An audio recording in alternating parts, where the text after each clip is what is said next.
Dear Kap Carl,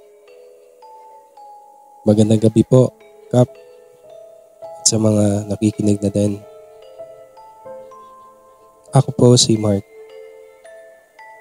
isang Move It driver. Dati po, iniiwasan ko talaga ang traffic at init, kaya po gabi ako bumabiyahe.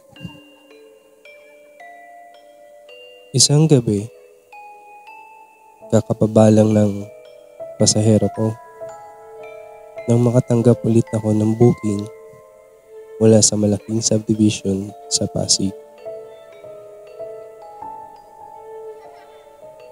Habang nasa biyahe na ako patungong pick-up point, ay bigla akong tinawagan ng pasahero ko na isang babae. Biling niya sa akin ay ito, "Kuya, pag nasa gate na po kayo, pakisabi po kay Kuya Guard na Block 3 Lot 4. Okay po ma'am, tugon ko naman sa pasahero ko.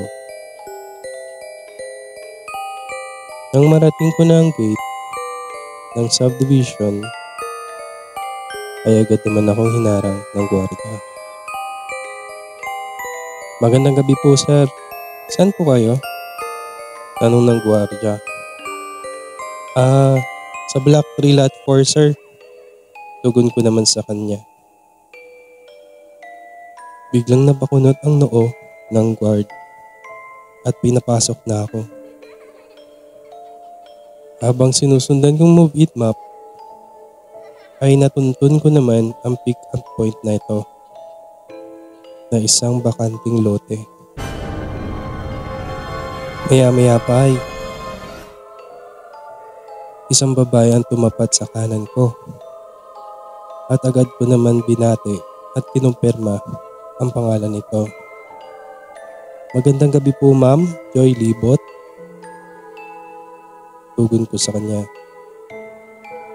Tumangulang ang babae, pero Kap, napansin ko lang, di ko masyado maaninag ang kanyang mukha. Pero binaliwala ko na lang yon dahil sa area na yon medyo madilim din naman. Nang binigay ko na sa kanya yung helmet, in-start ko na ang pick-up sa app at pinaandar ang motor. Maya-maya pa ay biglang nag-ring ang phone ko at dahil naman na naka-headset ako, agad ko naman itong sinagot. Kuya, bakit po kayo umalis? At naka-pick up na po ako. Di pa naman ako nakakasakay. Kailangan niyo po bumalik dito. Tugon ng babae sa telepono. Naku po ma'am. Sorry po. Akala ko po kasi kayo po itong sumakay. Maya-maya pa ay huminto ako. At nanlaki ang mga mata ko Kap. At nagsitayuan mga balahibo ko nang wala akong angkas. Kahit kabado, dali-dali ako bumalik sa pick-up point para sunduin ang pasahero ko.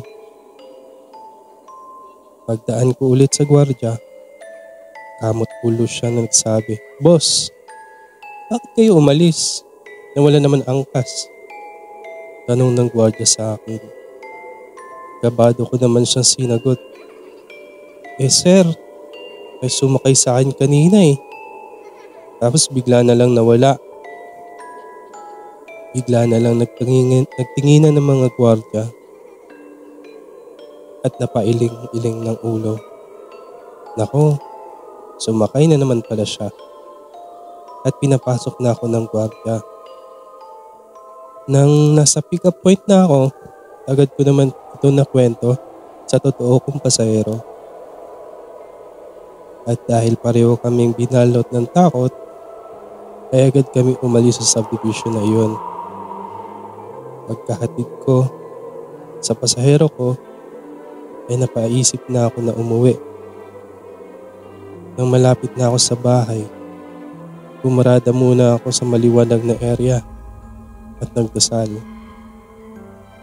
para pababain ang babae na kisaangka sa akin. Simula noon, tiniis ko na lang ang init at saka traffic sa umaga. Mahirap na kasi sa gabi. Baka mamaya may sumakay na multo na gusto makalibre ng pamasahe.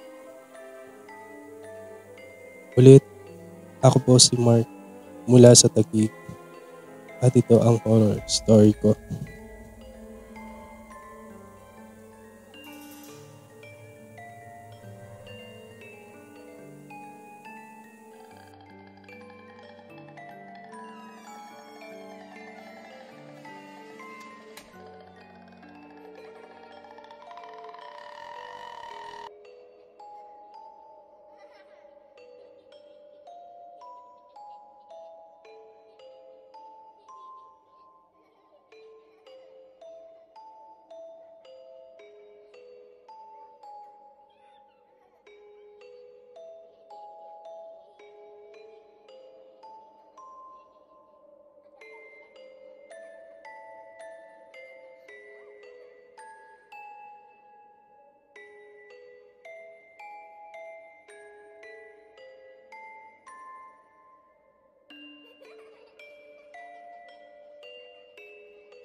Dear Kap Carl,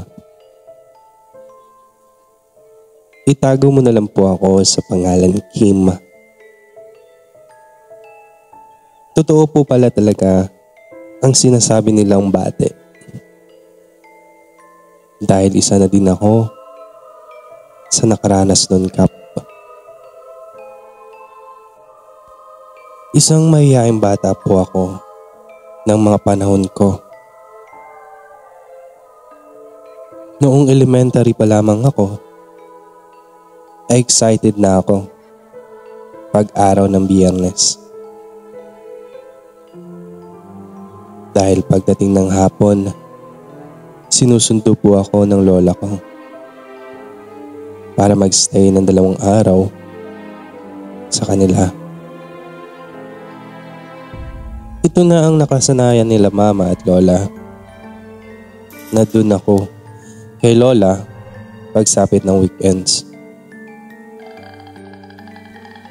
Habang nasasakayan kami ng jeep, may binigay si lola. Iha, suotin mo ito ha. Huwag na huwag mong hubarin at baka ikaw ay mabate. Sambit ni lola. Opo lola, sagot ko naman sa matanda. Habang nasa biyahe na kami, medyo nakaramdam ako ng kate sa binigay ng lola ko. Kaya hinubad ko ito at inilagay sa bag ko. Ang lugar nga po pala ng lola ko, Kap, ay di naman bundok. Malapit dito sa highway. Bali 30 to 45 minutes ang biyahe. Kaya pagkababa namin sa jeep, masaya kami sinalubong ng mga pinsan ko na si Angel, Mac, Karen, Nathan, Jason, and RJ. Pero, pinagtataka ko, may isa akong batang babae nakikita na kasing edad din namin. At sa araw na yon ko lang din siya nakita, Kap Carl. Uy, insan, maya maglalaro tayo sa dayami. Bungad ng pinsan kong si Mac. Sige, sagot ko naman kay Mac. Baka malaglag ka na naman sa kanal ha.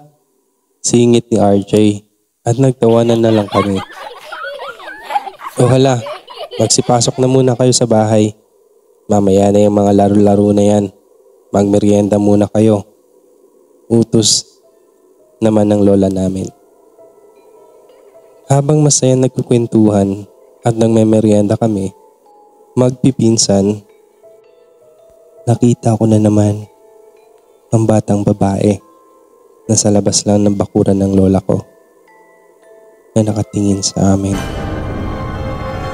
Pagkatapos namin magmeryenda, tara na, laro na tayo.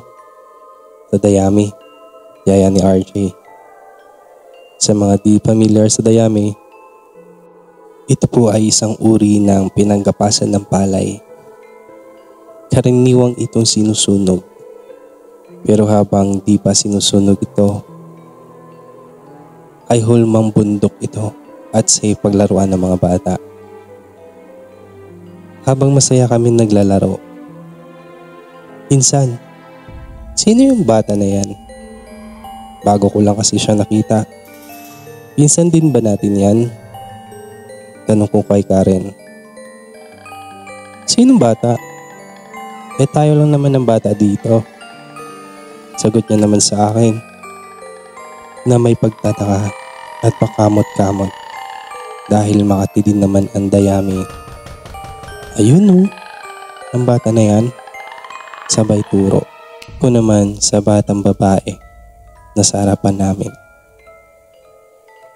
Pinapik ako ni Karen at nagsabing, "Uy insan, huwag kang turo ng turo. Sabi kasi ng lola, masama daw yan at baka ikaw ay mabati." Saway ni Karen sa akin. Kaya di ko na siya kinulit at naglaro na lamang kami. Habang naglalaro kami, Kapkarl, pansin ko sa batang babae ay walang ibang reaction kundi nakatingin lang sa amin direksyon. Kinagabihan, dahil may sariling kwarto naman si mama sa bahay ng lola ko, ay doon kami natulog ng mga magpipinsan. Pinapayagan lang sila matulog doon pag umuwi ako sa bahay ng lola. Habang masarap na kami natutulog, ay bigla ako nakaramdam ng sobrang lamig. Sobrang lamig na kamay na dumadampi sa braso ko. Kaya napamulat ako. Pero Kapkarl, pagmulat ko ay bumungad sa akin isang batang babae na ang layo na lang ng mukha namin ay isang dangkal. Habang nakatangin, nakangisi ito sa harapan ko. Kitang-kita ko na maputla niyang mukha at mga likidong itim na dumadaloy sa kanyang bibig. Ramdam ko na din yung buhok niya sa mukha ko. Naririnig ko na din yung ungol niya habang nakangisi. Maya-maya pa ay bigla itong sumigaw ng sobrang lakas. Dahil binalot na ako ng takot, pumikit na lang ako at malakas na sumigaw ng lola.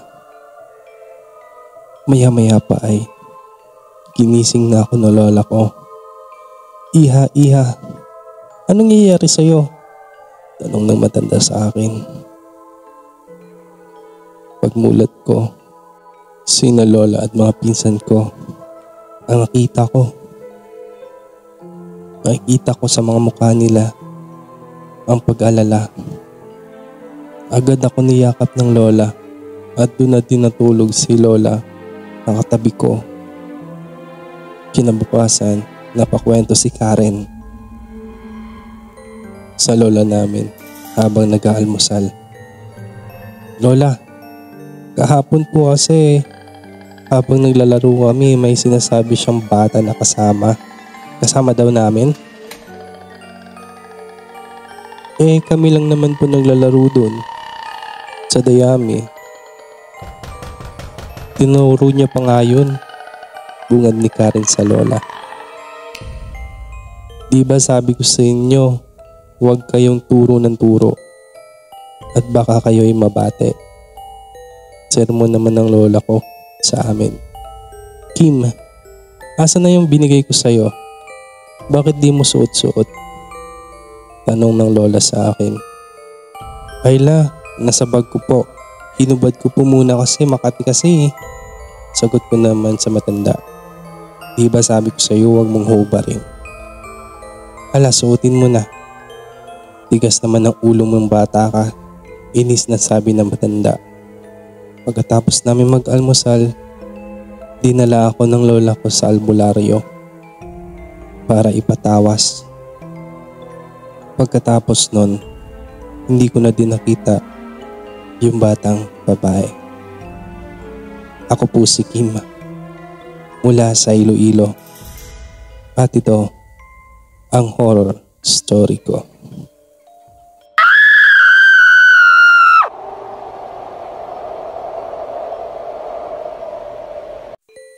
Dear Kap Carl, good evening po Kap Carl at sa mga nakikinig na din. Way back 2013, New Year, 7 years old pa lang ako noon nang namayapa ang lola ko. Dahil sa sobrang usok ng paputok, ay biglang hinika ang lola ko na naging sanhi ng pagpanaw niya. Isang linggo na pinaglalamayan si lola. At dahil sa dami ng tao na nakikiramay, ay kinulang kami ng platito. Kaya bigla kami inutusan ng tito ko sa pwesto namin sa palengke. Dahil may karinderya ang lola ko doon. Chaska, kumuha muna kayo ng platito sa pwesto dahil kinulang dala ng tita mo. Utos ng tito ko. Natatakot po ako tito eh. Tugon ko sa kanya.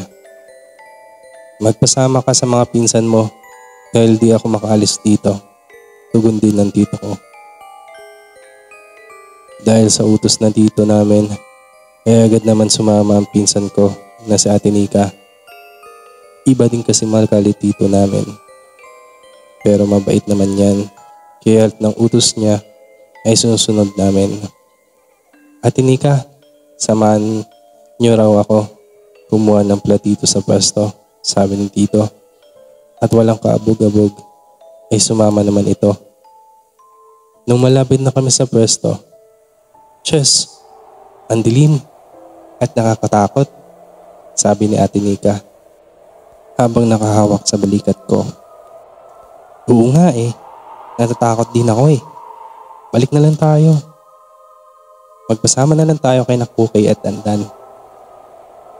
Tugon ko naman kay Nika.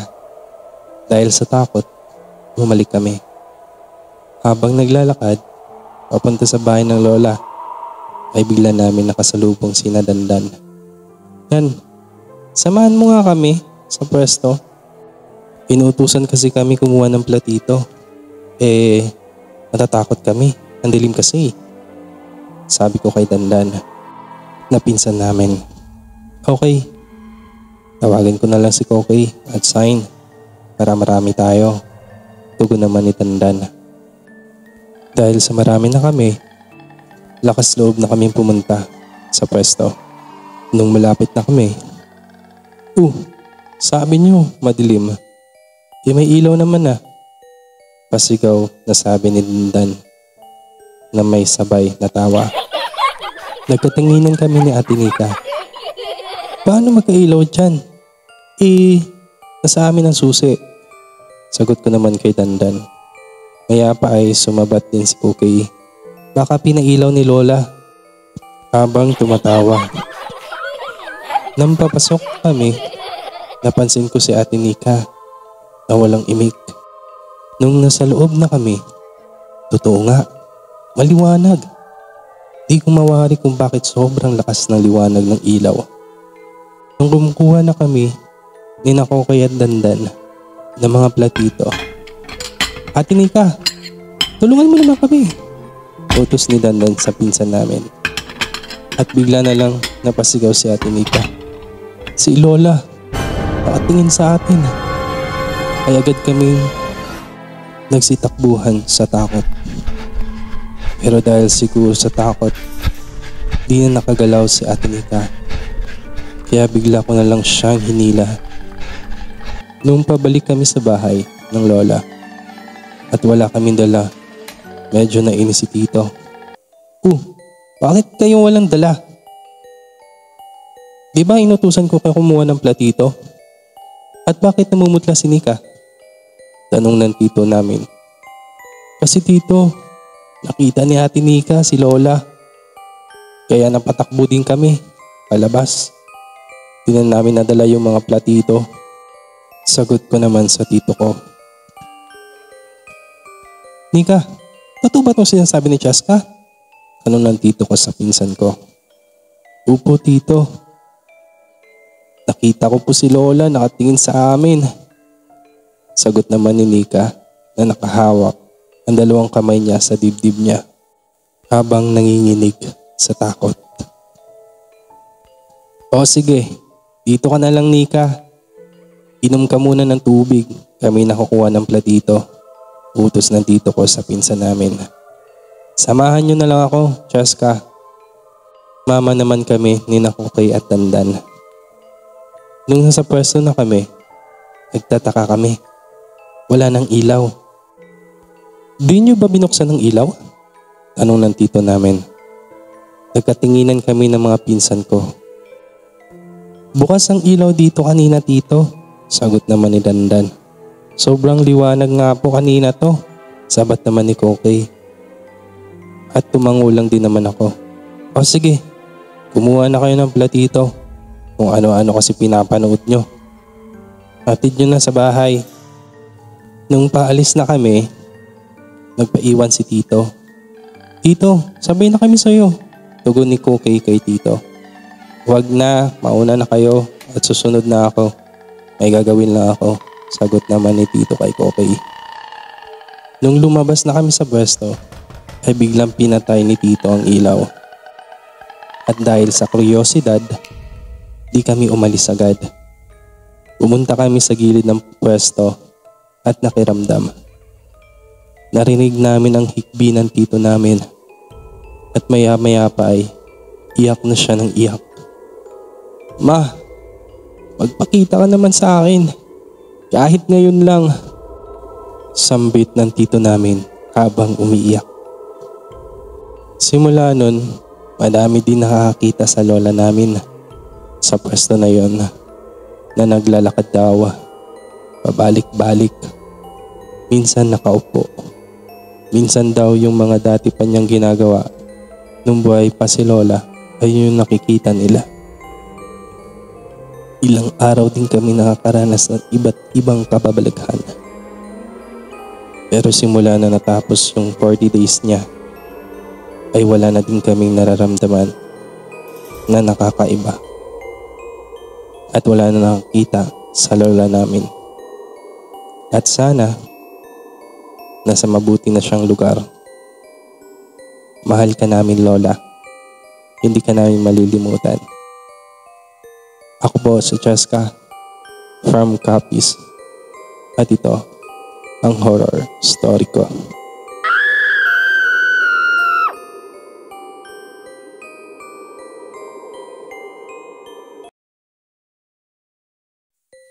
Dear Kap Carl, magandang gabi po Kap at sa lahat ng nakikinig. Ako po si Abby. At itong horror experience na ito ay nangyari sa akin taong 2017. Isa po ako sa nakapasa sa entrance exam ng isang universidad sa Maynila. Sa sobrang tuwa ko, habang nasa biyahe ako, napag-isipan kong tumawag sa mga magulang ko. Hello, anak, kamusta? Bungad ng mama ko. Hello ma, nakapasa po ako sa entrance exam. Sagot ko naman sa mama ko. O anak, sige, nasa biyahe ka pa ba? Mag-ingat kapag uwi ha. Bilin ng nanay ko. Dahil po sa San Fernando pa kami nakatira, Napagpasya ng mga magulang ko na mag-rent na lang ako ng kondo dito sa Maynila. Pagkababa ko ng sasakyan ay sinalubong naman agad ako ni Papa. Anak, congrats! Proud na proud kami sa'yo. Dahil sa Maynila ka na mag-aaral, nak. Tamang-tama, may kakilala doon tita mo na nagpapaupa ng kondo. Nga po pa, maraming salamat po. Tugon ko naman sa tatay ko. Dumating po ako sa kondo, Kap Carl. Nang magtatanghali na po yon. At agad ako naglinis para makapagpahinga na din ako. Malaki po yung kondo, Kap. Paninibago ka talaga pag di ka sanay na mag-isa sa bahay. At dahil sa pagod at di pa naliligo, nagpahinga muna ako sa sofa, Kap. At yes, Kap, swerte po kami magre-rent dito sa unit na to dahil kompleto po yung mga gamit. Dahil siguro sa pagod, nakatulog po ako, Kap, sa sofa kung saan ako nagpahinga. At sa panaginip ko, may isang babae ang nakatayo at may sinasabi siya na hindi ko maintindihan. Bandang 6:30 ng gabi, Kap, nag-ring yung phone ko. Si Mama pala tumatawag at sinagot ko naman.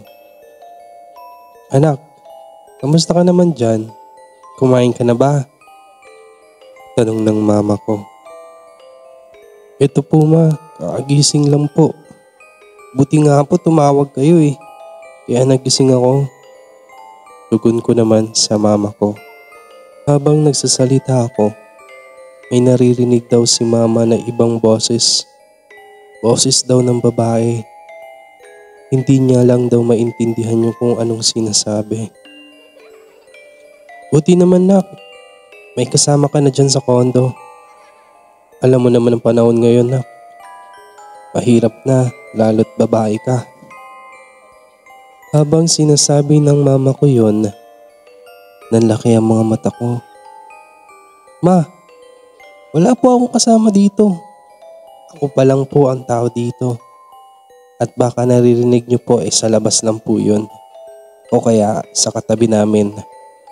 Baka maingay lang. Kasi hindi pa dumating yung cashier ko dito sa unit ma eh. Tugon ko naman sa mama ko. Mamaya pa ay may kumatok sa pinto. Pagbukas ko ng pinto ay dalawang babae ang bumungad sa akin. Hello po. Ito po ba ang kondo ni Miss Maria Fe? Nung nambabahay sa akin. Yes po. Ito po yun. Bakit po? Tanong ko naman sa dalawa. By the way, I'm Anna and this is Cara. Kami po yung cashier mo sa unit. Sagot naman sa akin ni Anna. Makalipas ang 1 linggo, gabi na ako nakauwi. Dahil sa busy sa school. 7:30 PM na ako nakauwi nun, Kap Carl. Hindi po kasi ako sanay na humiga sa higaan ko na di naliligo. Aling ako sa labas. Kaya magpasok ko sa unit, ay agad ako kumuha ng tuwalya sa kwarto ko at tumungo sa banyo. Kapit ko sa pintuan ng banyo ay nakalock ito. Kara? Ana? Tanong ko kung sino nasa loob. Saglit lang. Sagot naman na nasa loob. Dahil sa sobrang tagal ko nag-aantay, umupo muna ako sa sofa at nag-cellphone. Maya-maya pa ay magkasama sina Kara at Ana na pumasok sa unit at nagtatawanan. Abi, ba't ganyan yung mukha mo? Tanong ni Ana sa akin. At sinabayan ni Kara Naku bes, okay ka lang ba? Masama ba pakiramdam mo? Namumutla ka kasi. Habang nagsasalita sila, yung mga mata ko, Kap Carl, ay palipat-lipat sa kanila at sa banyo. Nasa labas kayo? Tanong ko. Oo friend, sagot naman ni Kara. Kanina pa? Tanong ko ulit na nanginginig. Oo, bakit? Ano meron? Kumalma ka nga. Habang pinapakalma ako ni Hana. Kung kanina pa kayo sa labas, sinong nasa banyo? Tanong ko ulit sa dalawa. Agad-agad ako tumungo sa banyo at laking gulat ko, Kap, na hindi na nakalak ito at walang tao. In-explain ko naman sa dalawa at baka daw dahil sa sobrang pagod ko lang sa school. Kaya kung ano-ano yung nararamdaman ko. Pero, Kap, after na mangyari yun, isang gabi daw, habang masarap na kami natutulog ni Kara, si Ana naman habang nag-aaral sa kwarto niya, may kumatok daw. Sino yan? Tanong ni Ana. Labas ka, dito kami. Ang sumagot daw ay boses ni Kara. Sige, 5 minutes lalabas na ako. Tugon naman ni Ana. After daw ng 5 minutes, Kap, at lumabas na si Ana, laking gulat niya daw na madlim yung sala at wala kami. Kaya naman napaisip si Ana na baka nag-good time lang si Kara. Kaya kinatok niya ito sa kwarto. Dahil sa hindi naman nakalak yung kwarto ni Kara, pumasok na si Ana. Kilabot ni Ana nang nakita si Kara na kasarapan ng tulog. Kaya dali-dali siyang bumalik sa kwarto at natulog na lang din.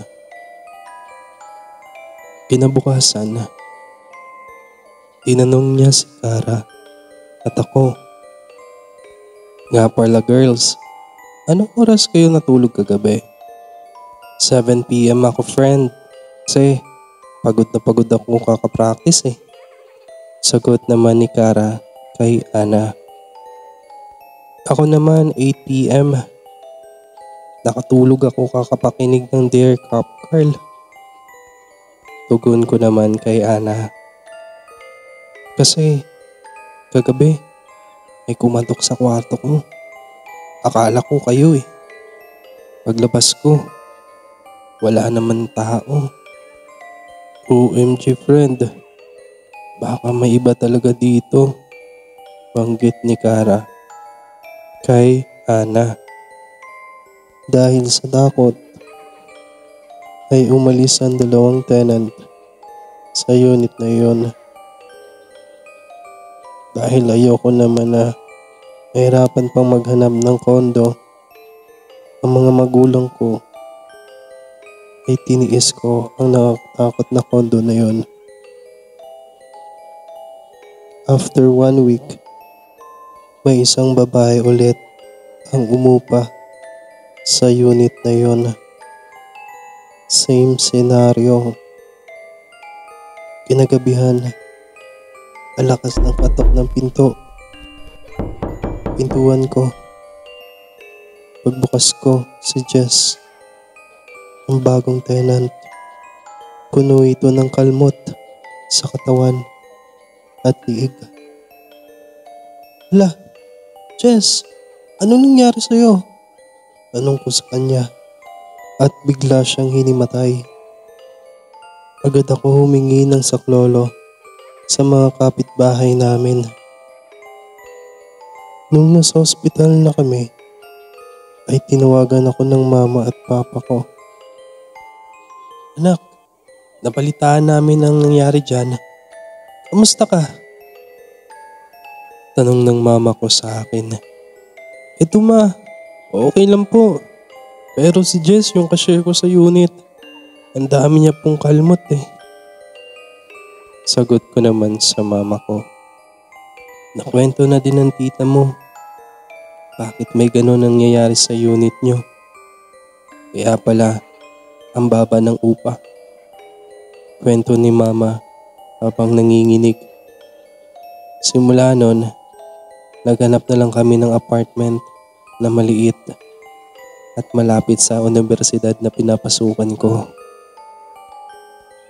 Kap Carl, kaya puno ng kababalaghan ang unit na yon.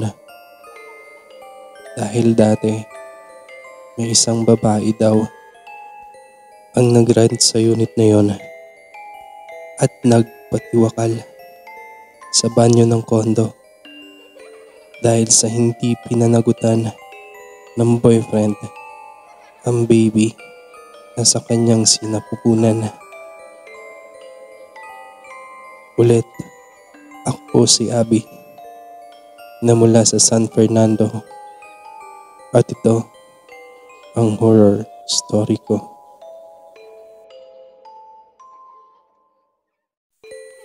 Dear Kap Carl, ako po si Alvin. Isa po akong kitchen staff sa isang Japanese restaurant sa BGC. Kap Carl, naniniwala po ba kayo sa mga taong may third eye? Dahil isa na po ako doon, Kap. Bali po, Kap, ang pagka-third eye ko ay hindi masyado. Bakit? Hindi ko po kasi tanggap ang ganitong kalagayan. Hindi ko po kasi siya kaya. Kaya siguro di sa lahat ng oras ay nakakakita ako. Minsan meron, pero madalas wala. 5 years na ako sa company namin. Pero 3 beses ko lang naranasan ang kababalaghan sa store. Kaya isi-share ko na sa isa sa 3 kong karanasan sa store namin. Isang araw na naka-duty na ako. Peak hours po yun. Means kasagsagan ng mga customer dahil po lunchtime at weekends pa.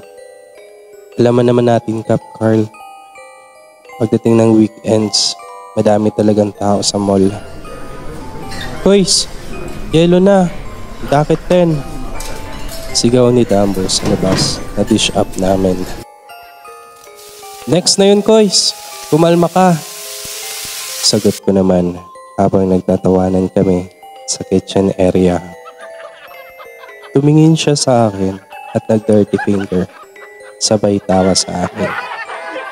Madami kasi kami sa loob, Kap. May taga-prep, taga-hiwa, at taga-luto. Habang nagluluto ako, may biglang tumawag sa akin. Alvin! Sabi ng boses na babae. Kaya napadungaw ako sa labas. At tinanong ko ang maliit naming manager na si Ma'am Lilet. Ma'am, tawag mo po ba ako? Tanong ko sa kanya habang may inabot siya sa soft drinks machine. Hindi Wala ka akong sinasabi dito. Hindi ko nga maabot yung inaabot ko eh. Tugon naman ni Ma'am Lilet sa akin. Kaya, Kap, bumalik ako sa pagluluto ng mga orders. After siguro ng 10 orders, ay may narinig ulit ako. Tinatawag na naman ako. Alvin! Alvin! Alvin! Boses ulit ng babae, Kap. Dahil nakaramdam na ako ng di maganda, sumilip ako paunti-unti sa labas. At laking kulat ko, may babae sa likod ni Ma'am Lilith na nakatayo. Sa sobrang takot ko, Kap, napamura na lang ako sa isipan ko. Kaya di ko na pinansin yun. Minsan, dumadaan ako sa counter area namin. May nakikita ako, babae. Sa peripheral view ko, nakatayo banda sa may soft drinks machine. Minsan, bigla na lang nagdodraw yung soft drinks machine. Bigla na lang siyang tumutunog na wala namang gumagalaw. Pandemic time na po yun, Kap Carl. Habang kumakain kami na apat sa kitchen area, habang kumakain kami, may narinig kaming boses. Kaya nagmadaling manager namin na lumabas. Bale, hahawiin mo lang yung kortina ng kitchen. Makikita mo na agad yung counter. Ilang steps lang yun. Nasa counter ka na. Paghawi ni Mama ng kortina. Oh, wala naman tao ah. Ba't parang may tumawag? Dahil wala naman tao, Kap Carl, nagpatuloy kami sa pagkain. Habang kumakain kami, may napansin ako. May kamay, Kap, sa may kortina. Kaya hinawi ko yun. Bakla ka? Okay na yan. Para makita agad natin kung may tao sa labas. Sinuway naman agad ako ni Ma'am Lilith. Hindi, inayos ko lang. Sagot ko naman sa kanya. Kasi, Kap, paano magkakatao dun? Kung ang gilid ng kortina na yun ay sink. Upo, Kap. Hugasan. Kung may tao dun, dapat nakapatong ito sa sink. Nung break time ko naman, Kap, dahil may time pa ako magpahinga, natulog muna ako sa likod ng kitchen namin. Kahit na masikip, okay lang. Basta makaidlip lang. Habang natutulog ako, alam ko naman, Kap, naka-work ko yung lalapit sa akin at may kukunin sa ref or chiller kasi mararamdaman ko ang lamig pag binuksan yung ref or chiller. Ito na, Kap. One time, natutulog na ako. Nakaramdam ako ng dumadaan sa akin. As in, dumadaan. Pabalik-balik siya. Yung parang sinasadya talaga. Hindi ko na pinansin yun, Kap.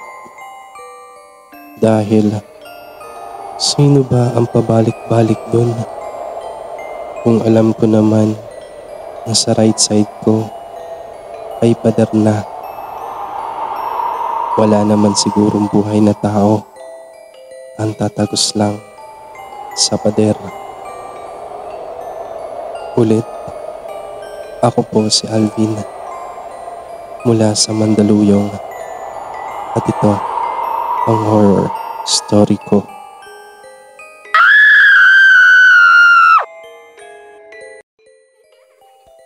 Dear Kap Carl, ako po si Jane, isang office staff sa Ortigas.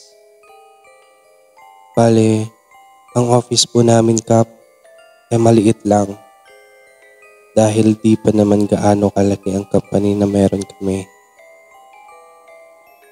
Balikap, mag-iisang taon pa lang ako dito sa kumpanya na ito. At kasabayan ko si RJ, isang makulit na bekomon. At itong taon lang din, nangyari ang horror experience ko sa office na kasama si RJ. Nakasanayan na nila sa office pag may nawawalang gamit o di makita ay agad nilang binabanggit ang pangalang Junjun. Means, batang multo daw. At dahil di naman ako naniniwala at ganun din si RJ na best friend kong bakla, ay nagtatawanan na lang kami. Nung time na hindi namin makita ang files na hinihingi ng boss namin, ay nagmakaawa si Ate Rose na ka-office mate namin. Junjun, please, ilabas mo na, wika ni Ate Rose. OMG, Junjun, ilabas mo na ang Junjun, wika ni RJ habang nagtatawanan kami. Loko ka, wag kang ganyan. Nagpakapaglaruan ka ni Junjun, saway ni Ate Rose kay RJ. Nako, Ate Rose, mas magaling akong maglaro ng Junjun, tugon ni RJ kay Ate Rose. Sabay tawanan kami sa office. At hindi naman nagtagal ay nakita na namin ang files na hinahanap namin. Oh, Ate Rose, huwag mo na idamay si Junjun. Kung makakalimutin ka talaga, makakalimutin ka talaga. Sumbat ni RJ kay Ate Rose at sabay tawanan ulit kami. Kap Carl, walang araw na di kami nagtatawanan kapag si RJ na ang nagsasalita sa office. Makulit talaga si RJ pagdating sa office. January 15, late na kami nakapag-out sa office dahil nag-inventory kami kaya 7 PM na kami nakapag-out. Nung nasa hallway na kami, ay narinig akong tawa ng bata. Bes, narinig mo yun? Tanong ko kay RJ. Naku, akla. Wala naman ako naririnig eh. Baka gutom lang yan. At nagtawanan kami. Pero akla, fast food muna tayo bago umuwi. Para burlog na lang tayo pag uwi. Okay? Suggest ni RJ. Sige bes, gutom na din ako eh. Tugon ko naman sa kanya. Habang naglalakad kami sa hallway, patungo sa elevator, ay may nakita ako sa peripheral view ko. May tumakbo at tumatawang bata. Bigla akong napahawak sa balikat ni RJ. Akla, di tayo talo Pang-asar na sinabi ni RJ sa akin. Bes, parang may napansin akong batang tumakbo doon. Tugon ko sa kanya habang nakayakap na sa braso niya. Bes, sino naman yan? Si Junjun na naman ba yan? Naku, nagpapaniwala ka dun sa mga yon. 2025 na girl. At kung totoo yan, marunong akong magpaamo sa mga Junjun Dun ka na nga bes, yakap ka ng yakap eh. Okay sana kung si Junjun ka. Wika ni RJ. Nung nakalabas na kami sa office, pumunta agad kami sa Mega Mall. Habang nasa fast food na kami, akla, parang ang bigat ng pakiramdam ko. Reklamo ni RJ sa akin. Ano? Bakit? Okay ka naman kanina. Naku bes, baka gutom lang yan. Di ka kasi nagmerienda kanina. Nung coffee break natin, di ba? Wika ko kay RJ. Baka nga bes, ikaw na lang mag-order bes Upo na lang ako. Baka himatayin pa ako sa cashier eh. Pakiusap ni RJ sa akin. Habang nasa cashier na ako at mag-o-order na, isang lalaking cashier ang humarap sa akin.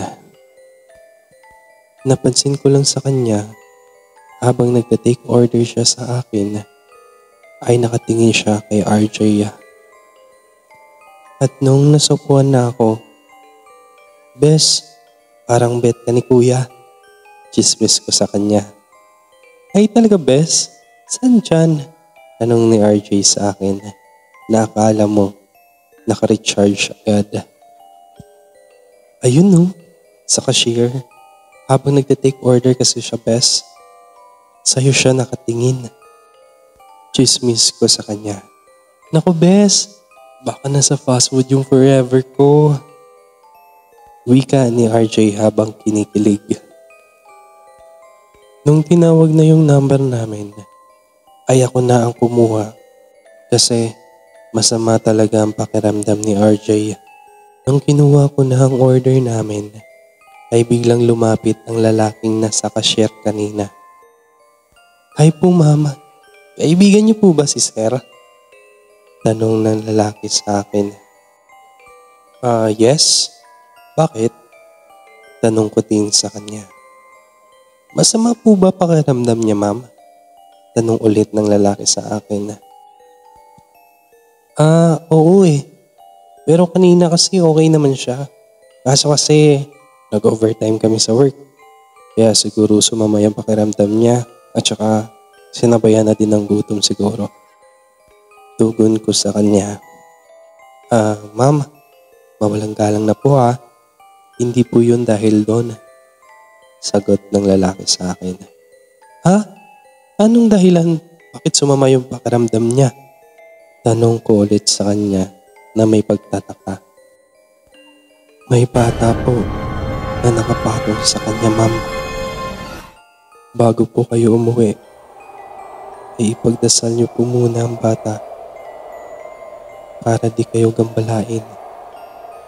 Wala naman siyang ibang intensyon sa kasamahan niyo."